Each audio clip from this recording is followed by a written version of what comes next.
The following program is presented by the Metropolitan Library Service Agency.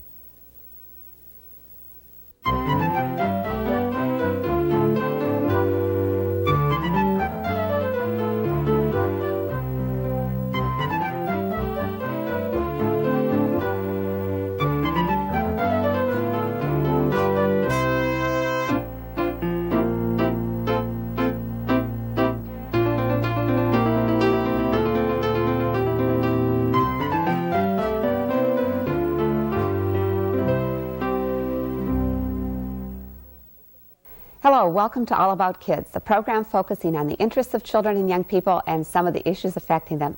Our guest today, Tom Olson, is a local playwright with Children's Theater Company. He'll be talking about his work on Jungle Book and some of the upcoming productions in the 1993 Children's Theater Company season, an insight into the creative mind of a local artist. Tom, it's a pleasure to have you here today on All About Kids. Thank you. Even though you are a shy playwright, I think that you've probably got a lot of real interesting things to tell us about your collaboration with Children's Theater, some of the things that you'll be doing with the upcoming 1993 season. Why don't you start by giving us just a little bit of background? How do people become playwrights? Oh, good question. How do they? In my particular instance, which is, I think, quite unique, is I had been involved with the Children's Theater Company since the age of 16. A friend of mine dragged me kicking and screaming down to the Minneapolis Institute of Arts. At that time, that's where the theater was located, within the Institute. And I saw a show and I was hooked immediately and wanted to participate at the Children's Theater, and did so as an actor, and worked on stage crew. And eventually, when the theater expanded and had its own building created for it in 1974, I was given a staff position as part of the acting company as well as part of the administration. I worked in the publicity department, communications, as the promotion director. In that aspect of the job, I was required to familiarize myself with the work that was being done in terms of season planning and so forth, when you determine out of hundreds and hundreds of titles of books or suggestions of topics. In familiarizing myself with that, I would read the books, of course, and get to know them. And I had expressed an interest one season in the 1977-78 season. I had never read Pippi Longstocking by Astrid Lindgren. You didn't have a good children's librarian then as a well, young it's just person. something I missed as a child. I read voraciously as a child and used my library card a lot. And I still do. Nevertheless, I hadn't read Pippi. I read it and happened to mention to the resident playwright at the theater at that time, his name was Tim Mason, I mentioned to Tim how much I enjoyed reading Pippi. And he said, "Oh, really? Well, then why don't you give it a whirl, write a scenario? What would you do if you were going to dramatize that play?" I said, "Well, I'm not a playwright. I've never written any plays before." And he said, "That's okay. You have to start somewhere." And he checked with the artistic director, and they said, "Sure. Write a scenario," which is an outline, if you don't know what a scenario is. You say, scene 1, this is going to happen. Scene 2, this is going to happen. And you list your characters and so forth. And then I wrote a couple of sample scenes. And they said, "Great, if we get the rights to do Pippi, you'll be the playwright." So it happened quite suddenly. Now, to make a long story short, we didn't do Pippi Longstocking that year. The rights were unavailable. Mrs. Lindgren was doing her own adaptation in Stockholm at the time and wanted to have that be exclusive at the time. So it defaulted to the Pied Piper of Hamelin, which, just between you and me and the rest of the people watching, I really didn't care much for that story at all. But you didn't have any problems with the author because he was long Right, dead, huh? Robert Browning was gone, and there was, yes, no problem there. But by default, it suddenly, because they had decided I was going to do that slot in the season, they said, no, oh, well, then why don't you write Pied Piper? And so that's how it began, back in 1978. Sort of overnight, I was a playwright. The key thing to remember, though, is that I was in the embrace, if you will, of a staff of 100-some professionals, and I had, of course, been with the theater almost 10 years by that point, so I knew how plays were made up at the Children's Theater Company and how adaptations were worked, and so it wasn't all that bad. I sort of had a sense of the ropes, but to go, good grief, I've never written a play before in my life, and this happened to be a musical as well, so I had to write songs with the composer. It was quite a baptism by fire. Based on all that experience, you must have a real instinct, because I think when you're doing anything for children, children can be very critical, particularly if you are touching something that is beloved by them, for instance, Pippi Longstocking, Yes. and you have to maintain Yes. the integrity of the story Absolutely. as it was written, Absolutely. but yet give it the imagination and creativity needed for dramatization. So Well, that's- you're transforming from one art form to another. Prose is quite one thing, and the spoken word on stage with action is another, and so it is a transformational exercise, if you will, but you hit upon a very key thing, and the Children's Theater Company is quite unique and special, I think, because it has the resources to be faithful to the intent of the source work, whether it be a 2-page story or a 250-page novel. The theater has the resources physically to bring the page to the stage, if that's what you wish to do, but also artistically, and the imaginations of the people who work there throughout the building, not just the playwright, not just the composer, but all the wonderful craftspeople and artisans in the shops. I think that's one of the most important things that those of us who work with children, and particularly librarians who work with children's literature, the respect that you have both for the written word as it's transformed, and also the respect for your audience. You are not cute in a demeaning or condescending way. You don't try to gloss over things. You expect your audience to participate fully, and I think it's a very enriching kind of experience for children and their parents and the adults that go with them. Oh, I hope so. And you're right. That respect, that sometimes almost reverence, if you will, for the source, is because we are doing, for the most part, adaptations. The Children's Theater has, throughout its history, done a number of completely original works that are born out of the imagination of myself as a playwright or their director or what have you. But when you do use a source, you must recognize that that is a classic or well-known or popular for a reason. It has its appeal, and therefore you try and understand that and serve that. And I think that as a playwright who has done mostly adaptation, if I have a gift or a mandate, it's to try and understand why the author, why the author wrote this, where is the author coming from. Try and create a dialogue, if you will, with that source and serve it. That's something that I think is real interesting. Now you were involved in the adaptation of Babar, which certainly the illustrations in that book are so key, and it was the page on stage. Yes. And you also worked with Tommy DePaula in Clown of God. Yes. And I think when the curtain rose, the opening night of Clown of God, the audience collectively gasped because it was the book. Yes. And Is it hard to work with an author and as a set designer and a choreographer, those sorts of things, when, particularly in those performances or those plays where the illustrations are key? Is it hard? Yes and no.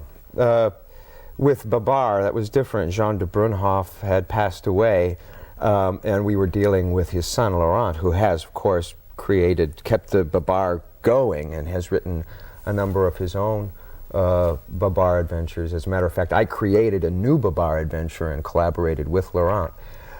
We knew that with a picture book particularly, what is a picture book done by an author/illustrator, that the illustrations are as important, perhaps more so, than the plot and the whatever dialogue might be there. So in selecting Babar, we said, yes, what this is going to be is taking it page by page. Let's see if we can theatrically turn the pages of that book and bring it to life, and in so doing also investigating the French culture, which Babar is a French book.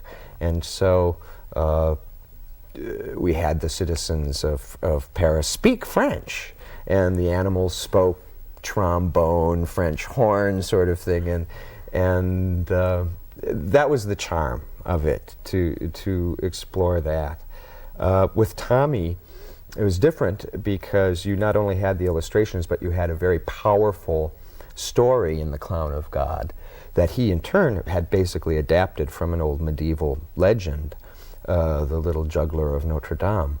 And Tommy is very concerned. He's a very meticulous artist and has his very, very special illustrated style to his work.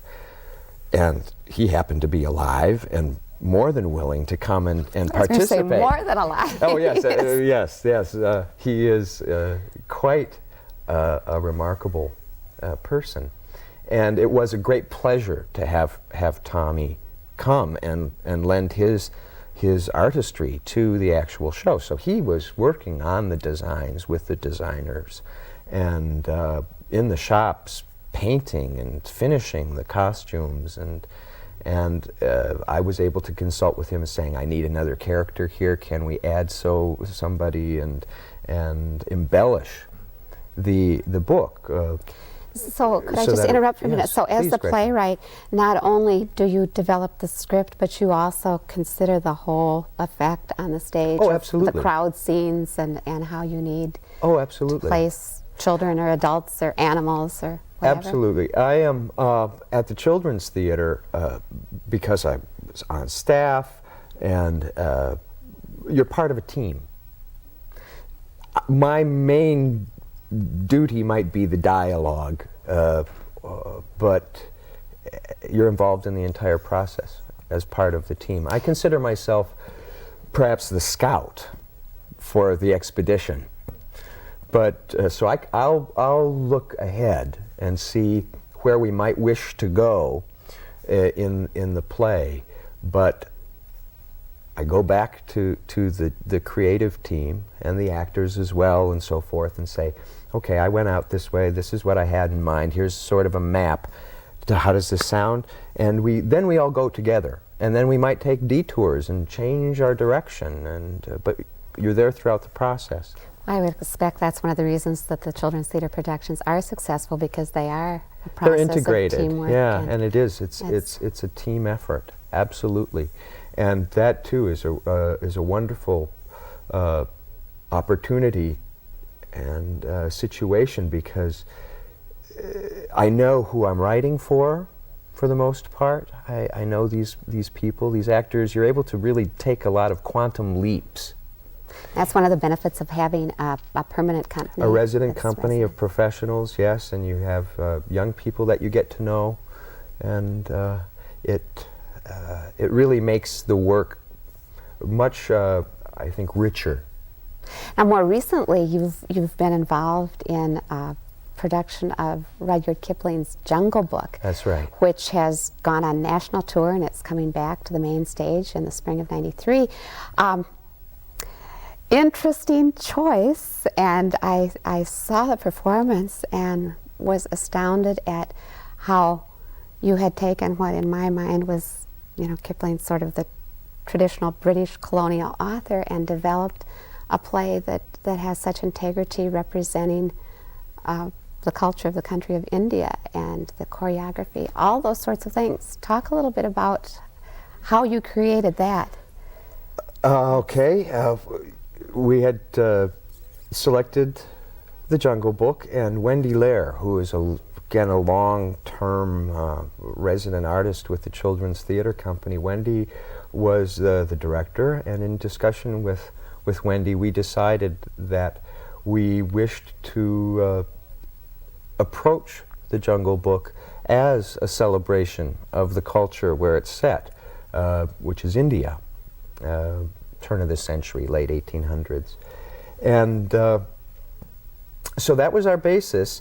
Also, years and years ago, the Children's Theatre Company had done a production of Two African Tales, which we were very fond of, both Wendy and I, where we had taken an African folk tale called Kalulu and His Money Farm and coupled it with a Grimm's fairy tale, Rumpelstiltskin, and decided to set them both in Africa. The actors spoke Swahili, there was African dance and music and so forth. And it was a wonderful way to take one familiar and one not so familiar story and really explore the culture. And that was sort of the inspiration for our approach to The Jungle Book. The difference was that Jungle Book, of course, has a number of characters and there's a lot of dialogue, and the plot is a little more unwieldy. Kipling wrote a number of installments in the Mowgli adventures, and in doing The Jungle Book we decided to focus on the Mowgli stories, the man cub, the orphaned child who was raised by the wolves. And so that made it a bit different. So it couldn't just be narrated, if you will, and have a lot of dance and movement or so forth. We had to do more of a homogeneous kind of blending of different art forms. But we felt it was important to bring these animals to life. Movement seemed to be a natural choice to portray the various creatures of the jungle. And their characters came across the sinuous leopard. The python had a certain way of moving, and of course the wolves. Now, I think it's a little gutsy, some people might say presumptuous, to choose something that had been so popularized by Disney in its animated version. How did you get around that kind of? Well, I'm lucky. I haven't seen the Walt Disney animated version of The Jungle Book. I think it probably hit somewhere in my early adolescence where I wasn't going to the movies to see Disney. Of course, that's there. That concern, that understanding that people will, I would say regrettably, think that Walt Disney created The Jungle Book. It's not true, of course. Rudyard Kipling wrote The Jungle Book, and Disney made, the Disney studios made their own choices about how they wished to adapt Rudyard Kipling's stories. We made ours. In all cases, and this goes beyond Jungle Book, when the Children's Theatre is doing adaptations, it behooves the audience to go to their library or their bookstore and familiarize themselves with the source work. It will only make for a much richer experience and perhaps, if you will, avoid disappointment. If they think that they're coming to the Children's Theatre to see Baloo wiggle around and sing the bare necessities, they're wrong. Rudyard Kipling didn't write that, and I didn't choose to do that either. That's a Disney's choice. Children's Theatre did their own choice. Child's Play Theatre just did locally a production of Jungle Book as well, which I didn't see, but I'm sure they made their own choices, and I doubt that the bare necessities was in there, if you know what I mean. So it's very important, I think, that the parents who might be making the choice for a very young child to come to the Children's Theatre, or the child itself, whenever possible, should familiarize themselves with the source, because the Children's Theatre uses the source. And that's something that's so good for children to have the opportunity to see live drama, because it expands on that literary experience. Absolutely. It certainly is part of developing the imagination, the ability to see things in a whole variety of ways. And sometimes I worry that our children are seeing things only from an animated point of view or from a movie point of view. Absolutely. And this works both ways, too. When I say they should read beforehand, all right, they didn't read it beforehand. Hopefully the play experience will say, I want to read the source. Now I'll go back and read Rudyard Kipling. And it's come to life, because Kipling Right. his writing style is a little old-fashioned. And one of the things, It's old-fashioned, and it goes for perhaps a little older audience in terms of readership. I was talking to a group of teachers out in California, which is one of the tour sites. I spoke to them last spring, and they said, what can I do to prepare my youngsters to see the play? And I think it does depend upon the age level. You may not wish to read the Mowgli Adventures because they're a little more mature. Then read Rikki Tikki Tavi, which is a wonderful short story that comes out of the Jungle Book. It's not one of the Mowgli Adventures, but gives you a sense of that. Or the Just So stories for the very young. And there's just a little hint of the Just So in part of the Jungle Book, in terms of how the tiger got his stripes, if you will.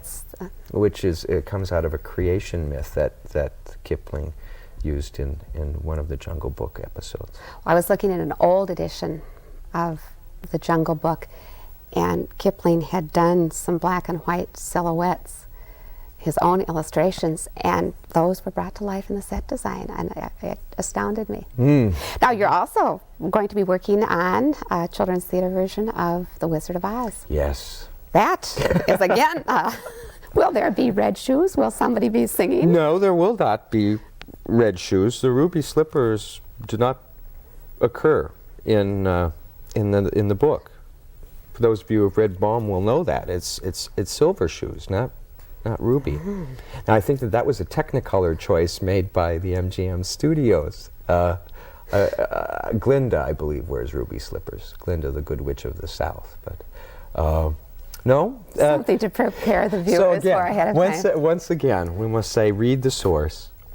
MGM, of course, the Judy Garland film, they adapted the source marvelously.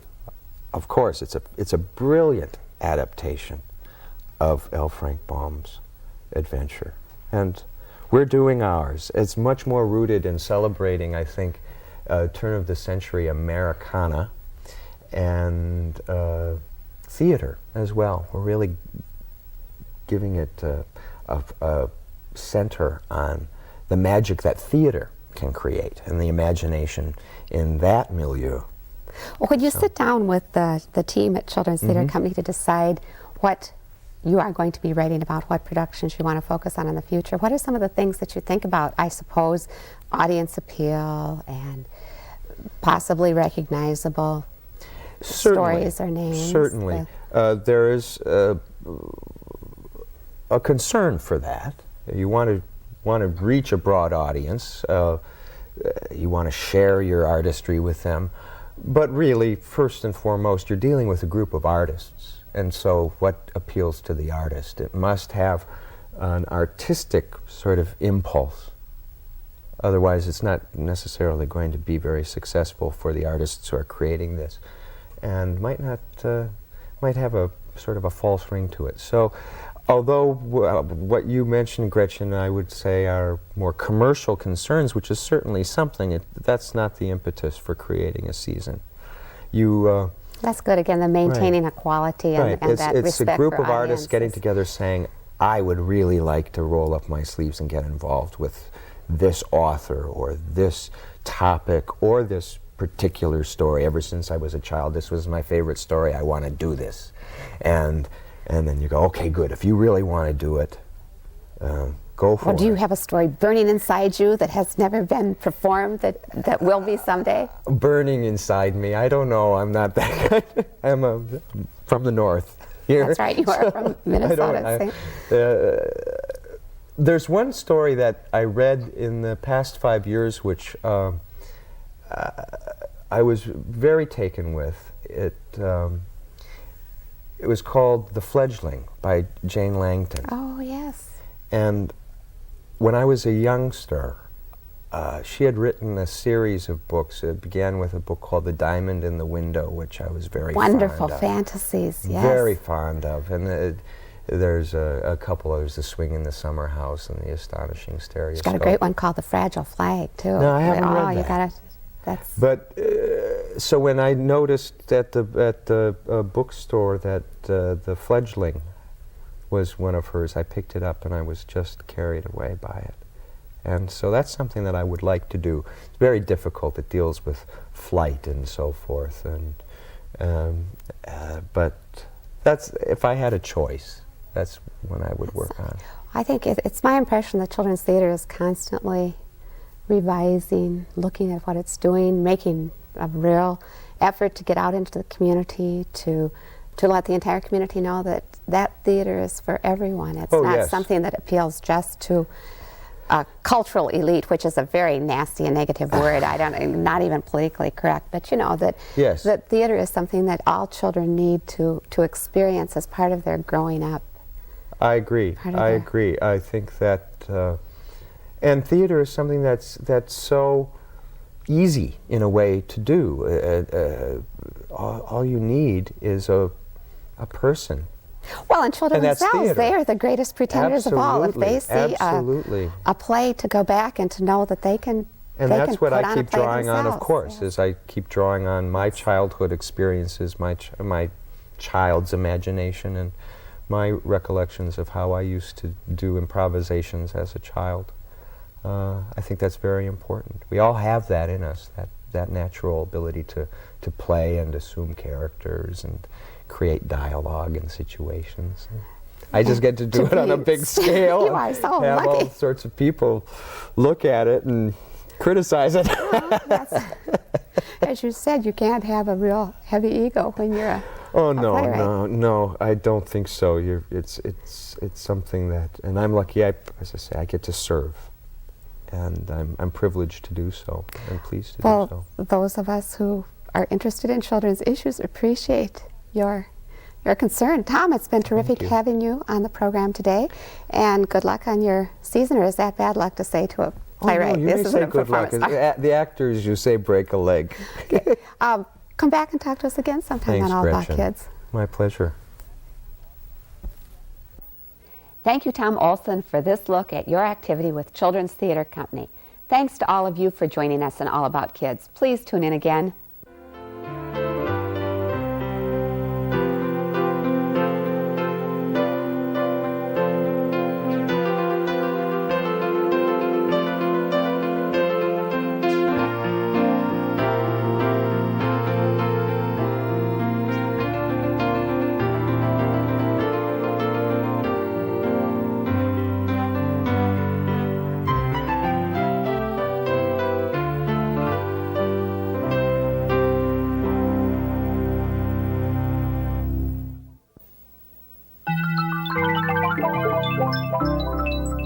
This has been a presentation of Hennepin County Library in conjunction with the Twin Cities Metropolitan Library Service Agency. We thank you for watching, and we hope you visit your public library often.